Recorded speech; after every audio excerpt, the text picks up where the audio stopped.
on se retrouve sur Flash Rap TV.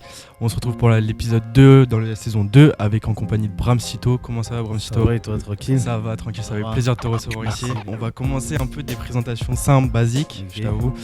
Du coup, peux-tu te présenter pour ceux qui te connaissent pas encore? Ok, Bramsito, artiste, auteur, compositeur. Et voilà. Multitâche quoi. Ouais, du coup, ça fait combien de temps que tu fais de la musique à l'heure actuelle? Que je chante, parce que en fait, moi je composais de base. Ok. Je composais à l'âge de 16 ans, j'étais beatmaker. J'ai commencé à chanter à partir de 21 ans. Ok. Donc ça va faire peut-être 7 ans là, vraiment, que je suis vraiment dans le son. Vraiment lancé dans la musique quoi. Ok, c'est carré ça. Et beatmaker, comment ça se fait que t'as commencé par beatmaker? Ça t'a inspiré de faire des instrus et tout? Trop les instrus. Moi, tu vois, genre. T'avais un style particulier d'instru? J'ai commencé par la trap. Ok. Beaucoup de trap. Après, j'ai kiffé aussi faire de l'afro. Voilà, c'est ça mes bases. C'est trop bien. Comment t'as découvert un peu cette passion pour la musique et d'intégrer le monde de la musique à la fin? Ma passion, elle est venue assez jeune quand même. Okay. Elle est venue à l'âge de 8-9 ans. On m'avait acheté un piano. Oh, c'est trop bien. Un petit piano en jouet et je kiffais faire du piano dessus. Je kiffais reprendre des sons, les rejouer au piano. Okay. Donc j'avais toujours une attache quand même à la musique. Ouais, c'est cool. Ouais, c'est trop bien. En plus, le piano, c'est vraiment l'instrument basique de la musique. Tout le monde doit commencer par là. S'il y en a qui doivent commencer par la musique, commencez par le piano, les gars. Ça t'apprend plein de choses. Et du coup, après, tu faisais des instrus avec piano synthétique. Ouais, exactement. Je faisais des instrus. J'ai placé archi jeune quand même. À 16 ans, j'envoyais des instrus et tout. Ok. T'étais en contact avec des artistes à ce moment-là? À l'époque, j'avais placé Black Brut. C'était un grand de mon quartier, tu vois, qui rappait un peu. Qui rappait, il fait pas mal de choses. Et je crois à 16 ans, j'avais placé 8 instrus dans son album. Ouais, c'est trop bien. Donc non, c'était grave lourd. C'est quoi tes influences dans la musique? Mes influences, j'ai beaucoup de musique congolaise. Taboulé Rochero, c'est le père de Youssoupha. Ok. C'est une icône de la musique congolaise. Ouais, j'avais entendu une interview ça. Kofi. Ok. Il y a qui, Fally Ipupa, j'aime beaucoup. Dans le rap US aussi. Ok, rap US, Drake, ouais. 50 Cent. Dans le rap français, Booba, Desporuti. Voilà. Ok, du beau monde en vrai. Ouais, d'ailleurs, t'as parlé de Fally Ipupa. Beaucoup de zouk aussi. Kim, beaucoup de zouk. T'as parlé de Fally Ipupa. J'avais vu un post là sur Insta où t'étais en studio avec lui, je crois. Ouais. Et t'as fait un petit son qui va sortir. Non, en fait, c'était un délire parce que j'ai fait une rumba. Ok. Qui est sortie, qui s'appelle Magali, qui est du EP. Et non, en vrai, t'as vu, c'est quelqu'un qui maîtrise tellement bien la rumba. On était en studio parce que on bosse souvent ensemble. Donc du coup, je lui ai fait écouter le titre. Il le connaissait pas, je lui ai fait écouter, on l'a lancé. Voilà, c'était une petite écoute entre nous, on était en train de délirer quoi. Et comment t'as pu construire ta DA? Parce que maintenant ça fait quand même pas mal d'années que t'es dans la scène. Et comment t'as pu construire cette DA? Comment t'expliquer? On recherche souvent une DA, tu vois. Ouais, oui. Parce qu'il faut se renouveler, ça veut dire on est toujours à la recherche de la nouveauté, d'un nouveau truc. Et DA en vrai c'est très, très mélodieux, très soleil, tu vois. Ouais, ça s'entend dans tes sons en tout cas que... Ça reste ma base, tu vois. Et beaucoup de mélange en vrai, c'est beaucoup de mélange. Ouais, mais c'est cool. En plus, écoutez son EP, franchement, il est vraiment incroyable. Merci. Donner de la force. Parce que l'EP, surtout, ça faisait longtemps qu'on t'avait pas entendu avec des sons. Enfin, t'as fait une petite pause, je crois, si je me trompe pas. T'as fait une mini pause. Ouais, j'ai fait une pause. En vrai, j'ai fait une pause de 8 mois. Ouais, c'est ce que j'avais vu. Même sur ton feed Insta, t'avais un peu sur tes anciens posts et tout, tu l'as refait à 9. Ouais, en fait, c'était une pause de 8 mois. Ok. J'avais sorti 3 albums. Et faut savoir qu'en parallèle, je bosse beaucoup aussi pour les artistes. Ok. Avec pas mal d'artistes. Donc, entre mon univers, mélanger l'univers des autres, tu sais, j'avais mal à la tête. Ouais. Et je crois que j'avais fait un petit burn-out. Non, sérieux, trop de musique. J'avais fait trop de taf, trop de musique. Tu sais, je me suis perdu, tu vois ce que je veux dire? Ouais, fallait que tu te remettes un peu dans le pied. Fallait que je fasse une petite mise à jour. Ouais. C'est important de ouf. On m'a dit que t'avais un studio Ouais, dans le studio, ouais. Et du coup, tu les produis, du coup, t'es producteur ou juste tu les fais passer, tu pêches d'un peu des petites pépites à droite, à gauche Bah, ça m'arrive de passer en studio, Ok. de passer. Des fois aussi, moi, je bosse beaucoup. Donc, des fois, je passe et je vois des artistes qui sont là, qui sont en train de poser et je leur donne des petits conseils ou des petites astuces et tu vois. Et ils sont archi contents et ça fait plaisir. Aussi, je voulais revenir sur ton EP. Comment t'as pu construire cette EP? T'étais un peu dans quel mood en studio quand t'as voulu revenir avec cette EP qui est vraiment cool, les gars, vraiment streamé? C'était un mood très afro, tu vois. Ouais. Et en ce moment, j'étais pas mal dans l'afrobeat. J'aime beaucoup ce qui se passe genre chez Wizkid, Burna et tout. Ouais. Et c'est un peu quand même ma base sur l'afro. Ouais, donc j'ai voulu revenir quand même à ma petite base. Ok, on va refaire plaisir aux fans et voilà, tout. Tu vois. Ouais, ça fait plaisir ça. Et ton rapport dans l'industrie de la musique, c'est quoi un peu ton rapport? Ça se passe super bien. Et je suis grave content du taf et voilà, on continue. Hein. Ok, c'est carré. Et tu reviens est-ce que tu vas revenir sur la scène pour tes fans, pour ceux qui nous regardent comme ça? C'est ça qu'on est en train de voir avec l'équipe, pour voir comment on peut faire une petite scène pour voilà quoi, célébrer quelque chose. Tu vois. Ouais, je suis d'accord. Je voulais revenir un peu sur ton ancienne époque, sur ton ancienne carrière un petit peu, comme ça on fait un petit bref de tout ça pour que tout le monde se remette en question de ce qui s'était passé avant. T'étais signé chez 9-2i avec Booba. C'était quoi ton rapport avec Booba? Surtout t'as fait un gros hit, franchement c'était le plus gros hit qu'on a pu entendre pendant, je sais pas, 2 ans je crois, 2-3 ans. Le titre Salmoud, je pense qu'il y a beaucoup qui connaissent ce titre. Comment s'est passé ce rapport avec Booba et le label 9-2i? Bah pareil, hein, t'as vu, Booba c'était le producteur, tu vois. Okay. Donc il y avait ce rapport aussi où je lui envoyais mes sons, où il donnait son avis. Ouais.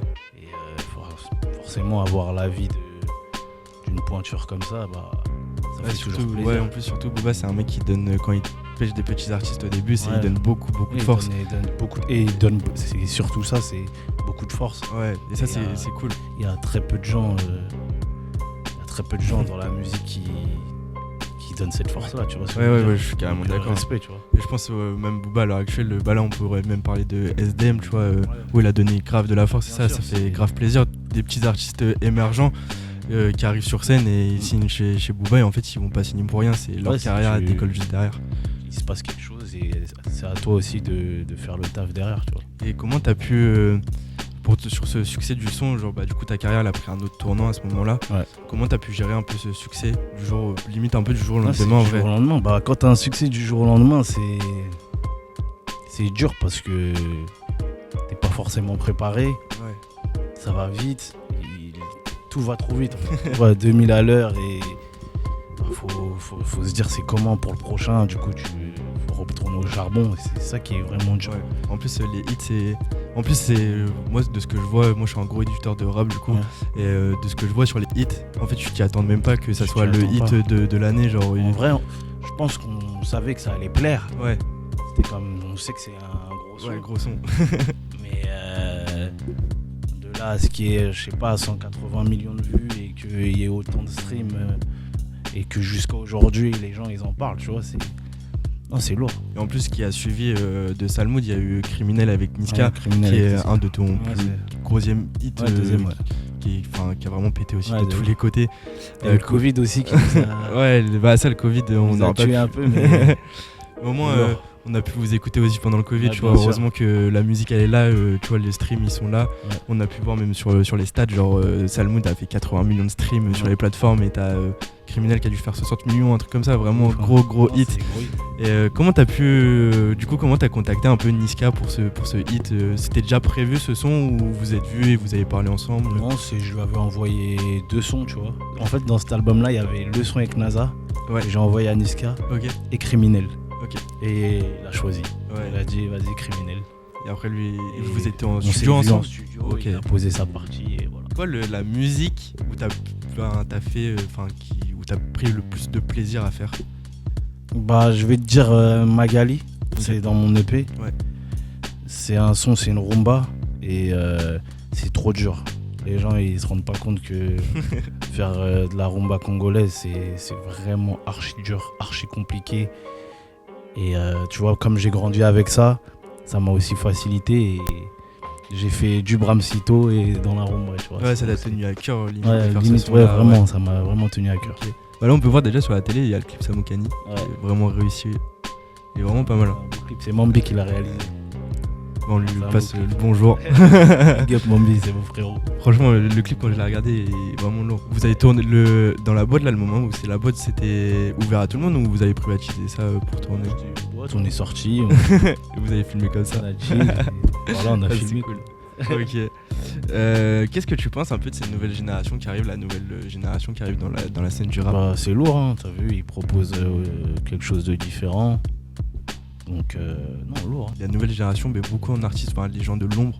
Je trouve ça super bien. Ouais, c'est vrai, c'est lourd. Hein. Et même toi, je crois, sur tes spots Spotify et tout, dans les compositeurs, on voit les noms, je crois. De toute façon, déjà, t'es obligé. Ouais, t'es obligé, mais. Mais en vrai, ouais, non, c'est.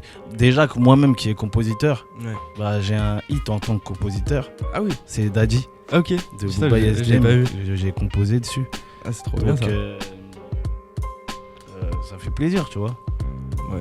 En plus, ouais, les beatmakers. Et je crois que quand on a eu le single de Diamant, tu sais, il y a des gens, quand ils sont single de Diamant, ils mentionnent pas forcément les beatmakers.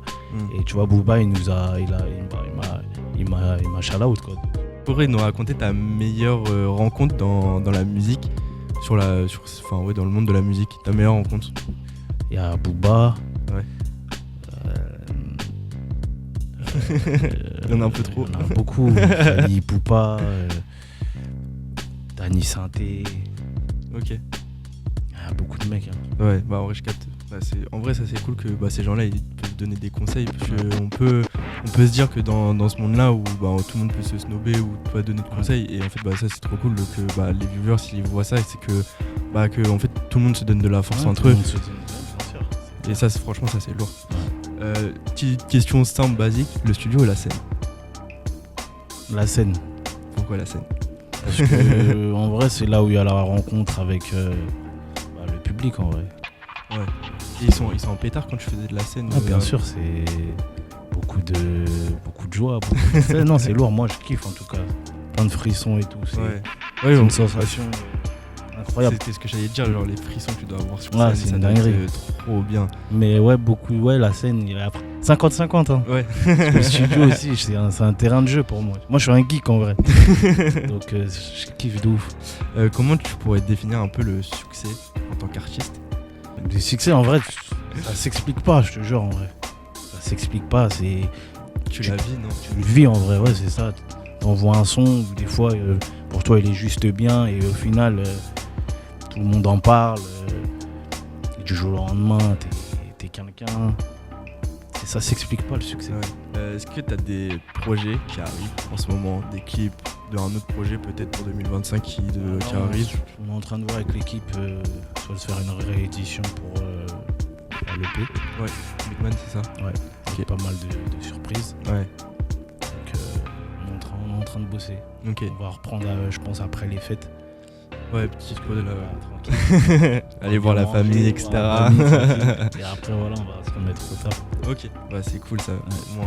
On va avoir peut-être des nouveaux clips, nouveaux projets. Restez branchés, suivez-le aussi sur Instagram, n'oubliez pas les gars. Abonnez-vous à Bramsito, ça lui donnerait beaucoup de force. Et même suivre tous ces projets qui suivent à l'avenir, c'est vraiment important. Merci tout le monde. Je t'en prie. Je vais te dire plusieurs artistes. Et tu vas me dire ce que t'en penses. Ça se trouve, il y en a que tu connais pas ou on verra avec ça. Et juste me dire ce que t'en penses de eux là à l'heure actuelle. Ok. Du coup, le premier c'est Vakra. Vakra, j'aime bien parce que ça me parle. C'est de l'afrobeat un peu quand même. Ouais, oui. Donc forcément, il y a des sons qui me parlent. Donc c'est lourd. Ok. Et il a une voix aussi un peu à lui, il a son délire, c'est vraiment, il a son identité vocale, donc c'est lourd. Ouais, vraiment, ouais, moi j'ai eu du mal avant d'écouter du Vakra parce que c'est un peu une nouveauté qui était arrivée avec cette voix là un peu pitchée. Ouais. Et en fait, quand tu l'écoutes, à la fin tu te prends la claque de l'année. Il a un truc à lui, c'est lourd. Ouais. Tiff, c'est Mohaka qui me l'a m'a fait découvrir Tiff. Ouais. Je crois que c'est Shadowboxing. Ouais. J'avais grave kiffé, j'ai écouté Gros son. En plus, d'autres titres.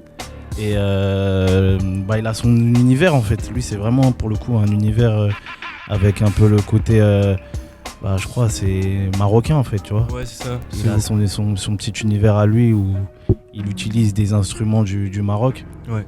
Tu vois, c'est propre à lui, je trouve. Ouais, même dans les instrus, tu t'entends et Tu ça, sens que ça change. quand il y a un truc comme ça, tu sens que c'est du Tiff, tu vois. Ouais, exact. Ça change un peu, même. Tiff, quand il est arrivé sur scène, franchement, c'était ça, par contre, c'était une claque de ouf, je pense, pour tout le monde d'arriver avec des nouvelles instruments comme exactement. ça. Et tout, Moi, je sais que Mohaka, quand il l'a mis, on était au studio, il me disait, il y a un mec là, il est archi chaud. Ouais.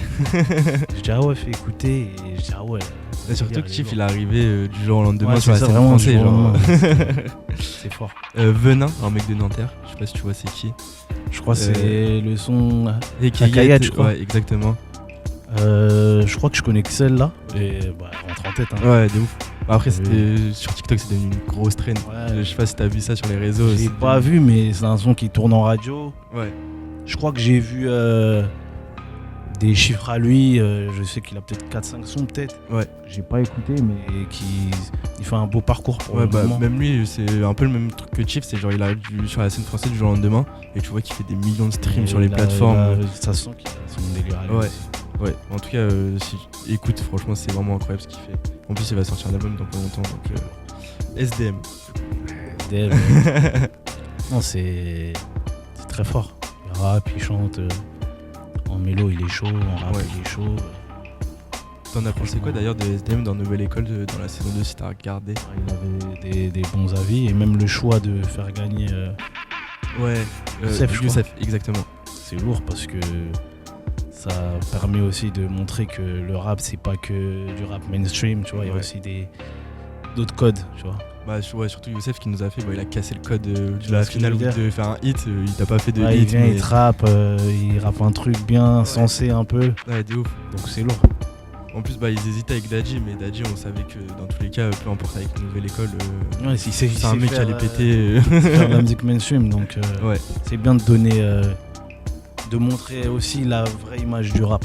Ouais. C'est lourd. En plus, Youssef, c'est un mec qui représente super bien cette image du rap. Il a avec plume. Les codes, la plume, ouais. La façon de dénoncer.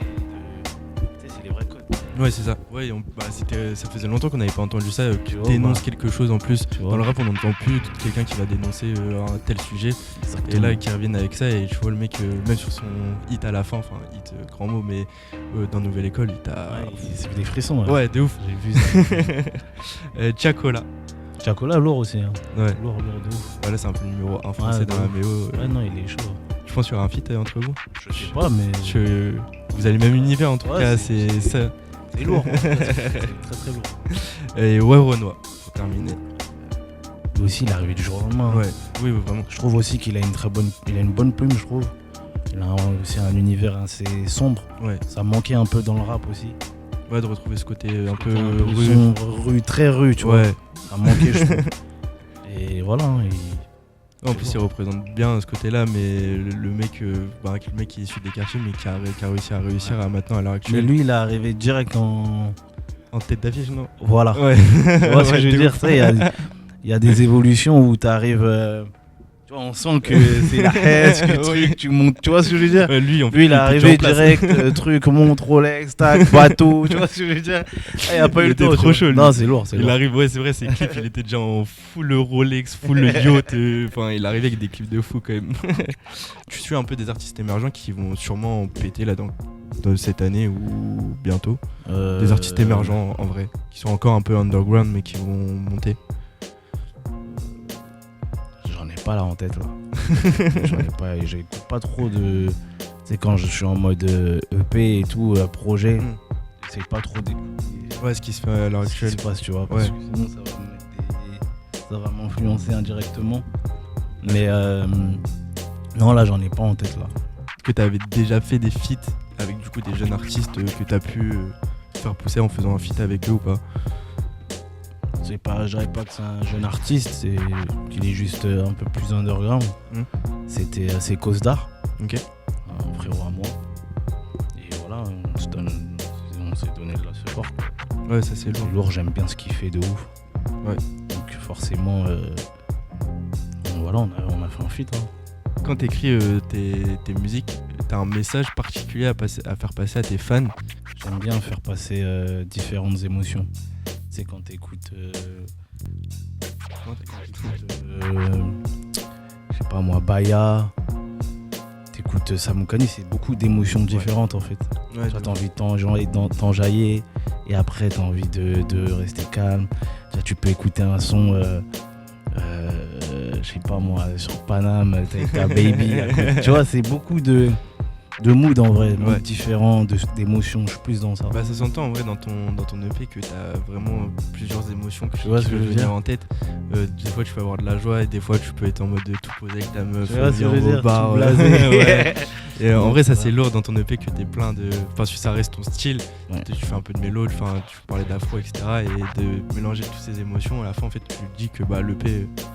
c'est validé à 100% quoi. Ouais, c'est celle-là. C'est quoi ce qui te motive le plus dans ton travail du coup, quand c'est vraiment la musique, mais il y a peut-être autre chose qui te donne le plus envie de continuer là-dedans? Ouais, c'est de la passion. Ouais, que de la passion. Ouais, c'est une dinguerie comment ça. La musique, ça me fait vibrer, ça m'anime d'ouf. Genre, moi, je peux faire des 2 heures de route pour aller faire du son avec un beatmaker que je connais pas, tu vois. Ouais, je suis un passionné, je suis un malade. Je suis vraiment, comme t'as dit, un geek de la musique. Je suis un geek de la musique, vraiment, c'est réel. C'est trop bien. Au moins, tu kiffes, quoi. Tu kiffes ce que tu fais, ça, c'est lourd. On t'a vu dans ta story que t'étais parti à Amsterdam. Qu'est-ce que t'as fait là-bas? J'ai été invité à écrire pour des artistes, je dirais pas le nom. Oui, pas de soucis, t'inquiète. Donc c'était, on va dire, un séminaire. Et quoi la scène que t'aimerais faire? La scène, vraiment, la plus grosse scène que tu t'aimerais faire? Déjà, faire une cigale, déjà, ce serait bien, déjà. Ouais. Déjà, une petite scène. Après, on peut parler de scène de rêve, entre guillemets. Scène de rêve, ouais. Bercy, hein, ça peut être lourd. Bercy? Ouais. Lourd. Ok. Et t'es de quelle origine? Je te même pas. Je suis congolais, moi. Et tu veux pas faire une petite scène là-bas pour faire plaisir à eux? Stade des Martyrs. Ah ouais. En fait, non, ouais, Stade des Martyrs. Stade des Martyrs, ouais. Voilà, là, ça parle en 90 000 places, hein. Bah oui. Non, c'est une dinguerie. Comme ça, en plus, tu veux me faire plaisir à cette communauté. Ouais, là et ça, je trouve ça lourd. Même certains artistes, bah tu vois, je pourrais parler de Dinos, lui qui part souvent dans son pays d'origine et qui te fait des petits concerts un peu sauvages. C'est plaisir de faire des scènes de... Ça c'est là, comme t'as dit, hein, c'est d'où on vient. Ouais. T'as cette fierté, on représente tout ça, donc... Et ça franchement c'est cool. Lourd. Ouais, vraiment. Quels sont les rappeurs que tu suis en ce moment? J'aime bien Bryson Tyler en ce moment. En France, il y a Lamano aussi, c'est pas mal. Ouais, Lamano il arrive en pétard cette année. Il est chaud, très très chaud. Même sur la scène, je sais pas si t'as vu, si tu l'as déjà vu sur scène, ce mec-là, Lamano, il dégage une énergie, c'est incroyable. J'aime beaucoup. En plus, en parlant de Lamano, il a fait un son avec Gazo aussi, qui est méchant. Genre, moi, j'ai pas été fan de celui-là. Ah ouais. Après, il y en a beaucoup. C'est mon avis. Après, il y en a beaucoup qui sont pas. Mais sinon, Lamano, j'aime beaucoup. Moi, là où je me suis dit, il était confirmé un peu, c'était sur I'm Sorry. Je sais pas si tu vois, c'est laquelle. Oui, bien sûr. C'est là mon préféré. Ouais, je crois que c'est même cette musique qui l'a fait confirmer dans le monde. Genre, même avec ses bacs. Les bacs qu'il utilise derrière, c'était incroyable ce qu'il faisait. Et du coup, comment tu pourrais conseiller des jeunes à vivre de leur passion et à En vrai, il faut aller au bout de ses idées et il faut pas avoir peur d'échouer en vrai. Ouais. Des fois, tu vois, si c'est pas bon, c'est pas grave, tu vas te relever et tu feras mieux et c'est comme ça la vie. Ouais. Moi, en tout cas, je vais au bout de mes idées à chaque fois. Si j'échoue, c'est pas grave, je recommence, je fais autre chose. C'est comme ça que je vois la vie en vrai. Bah ouais, en même temps, c'est avec les échecs qu'on apprend. C'est avec les échecs qu'on apprend, qu'on devient plus fort, qu'on devient meilleur. Ouais. Donc faut pas avoir peur d'aller au bout de ses rêves. En tout cas, moi, j'encouragerais toujours les gens qui ont des rêves et qui pensent qu'ils sont pas atteignables ou réalisables. Allez-y, let's go. Ouais, il faut foncer. Ouais, en tout cas, sinon t'auras des regrets. les jeunes qui nous écoutent, franchement, si vous avez une passion, foncez à toute patate. Même si vous, comme t'as dit, même si vous échouez, c'est pas grave, on relève la tête plus haut et on améliore ce qu'on a raté, quoi. En tout cas, c'est cool. Je voulais revenir parce que tu parlais de Timal. Ouais. Timal, gros artiste. Ça fait longtemps qu'on n'a pas entendu parler de lui. Enfin, on entend encore un peu parler de lui. Bien sûr. Il y a un son là avec Leto et je sais plus qui. Gradure, je crois. Gradure, exactement, qui va sortir. Qu'est-ce que tu en penses de cet artiste Timal? C'est un artiste que j'apprécie beaucoup. On était en studio en plus récemment. Ouais. Ensemble. Non, c'est un artiste que j'aime beaucoup, même humainement et tout. Ok. C'est une crème de ouf. Ça se ressent pas dans ses clips en tout cas. Ça se ressent pas dans ses clips. Trop chaud, tout le temps chaud, tout le temps énervé. Mais c'est un bon gars de ouf. Franchement, il sait. Ses freestyles là, la 1, la 7, et tout. Tu vois, le mec il est en pétard et là tu me dis, bah non, ça va, il est tout gentil et tout. Je fais, non, bah d'accord, le contraste de la personne. C'est un bon. Ok, ouais, c'est cool. Bon gars de ouf. En tout cas, c'était un plaisir de te recevoir ici. Merci beaucoup. Je trouve que t'es J'ai un truc à dire. Vraiment, tu vois. Free Congo toujours. Ouais, normal. Voilà. Free Congo. J'espère que tout ça va s'arrêter, voilà. On espère pour eux, en tout cas. Merci on beaucoup. donne plein de force au Congo et en tout cas ça fait vraiment plaisir que tu sois Merci venu parce beaucoup. qu'on est encore un petit média les gars. Force à vous, hein. D'avoir un artiste confirmé comme ça qui Ouais. vient et qui nous fait confiance, ça fait vraiment plaisir de t'avoir. Merci. Et que plein de bonnes choses t'arrivent au fil des Merci années beaucoup, et merci que la bien. musique fonctionne encore. Merci. Et n'oublie pas nous partager des choses si tu veux qu'on partage T'inquiète, encore. y a pas de problème, on est ensemble. Voilà. Merci à toi en tout cas, ça fait Merci vraiment beaucoup. plaisir. Bon les gars, on finit sur cette interview, on se retrouve pour la prochaine. Il y aura sûrement un média qui va venir nous voir ou sûrement un autre ou un beatmaker, une beatmakeuse plutôt. Du coup voilà, on vous tient au courant sur les réseaux, follow Bramsito, encore je le redis, même sur les plateformes, allez streamer son nouvel EP Big Man et allez follow aussi notre réseau, comme ça vous allez voir aussi les clips pour ceux qui n'ont pas vu et on se retrouve sur YouTube pour la rediffusion. Ciao l'équipe, à bientôt.